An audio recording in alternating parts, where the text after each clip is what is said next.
étudie à...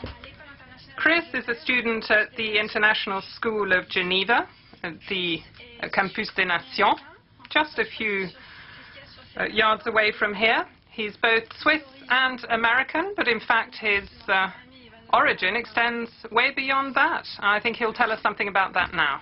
Good evening, ladies and gentlemen. I would like to thank the United Nations Office at Geneva, Interpeace, and Geneva Peace Building Platform for hosting this event this evening. It is a privilege and an honor to speak in the presence of these honored speakers, professionals and students alike. My name is Chris Vakkur, and I am a senior at the International School of Geneva, Campus des Nations. Today I have been asked to speak about what peace means to me. I am a Swiss citizen and a second-generation American. My grandparents immigrated to the United States from many different countries and overcame many different challenges. My Estonian grandfather was a refugee during the Second World War, and my Australian grandmother dared to marry outside of her religion. My Chinese grandfather sought an education and a better quality of life in the United States, and that is where he met my Swiss grandmother, who risked everything for a daring interracial marriage. Despite the raging conflicts of the 20th century, my grandparents found peace within chaos and created families. I look to my diverse heritage as a sign that no matter our religion, cultural or linguistic differences, we can all find a way to work together, love each other, and live in peace with each other. Peace to me is more than the absence and reduction of violence of all kinds. It is the creative and nonviolent transformation of conflict. Peace to me is waking up in the morning and going to school, not fearing for my life. Peace to me is the fact that I can make friends with whom I choose, regardless of their religion, ethnicity, sexual orientation, or gender. Peace to me is the access to health care that keeps me healthy and prolongs my life expectancy. Peace to me is going home knowing that I have a safe place to stay. I am fortunate to have been born in a time and in a place that is not in conflict. Though when I read the news and see the photographs of children my age who are caught up in conflict, displaced from their homes, their schools destroyed and friends separated, I see a snapshot of what my life could have been had I been born in another place and time.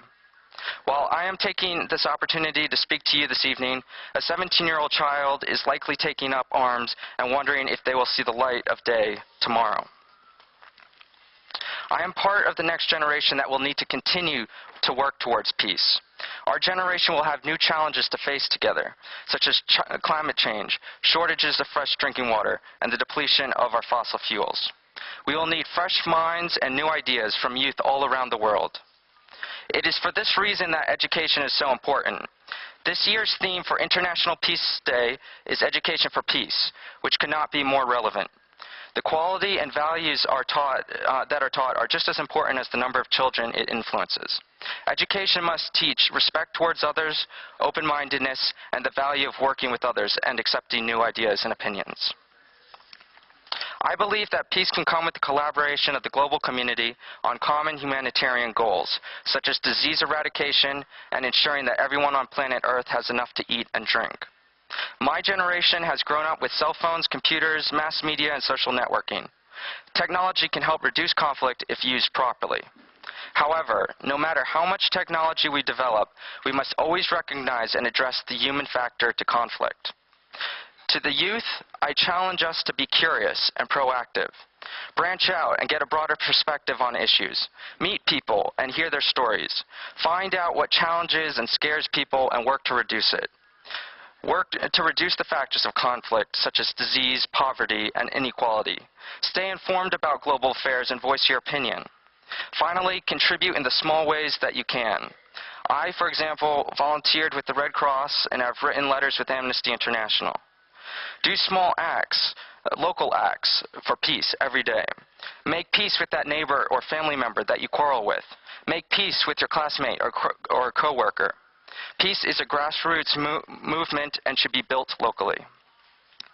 We must be resilient in the face of daunting challenges to peace, to continue to use the international system, even if it is not perfect, to continue to work towards maintaining human rights and human dignity, to dare to dream of a world without conflict and actively pursue every avenue we can towards these ends.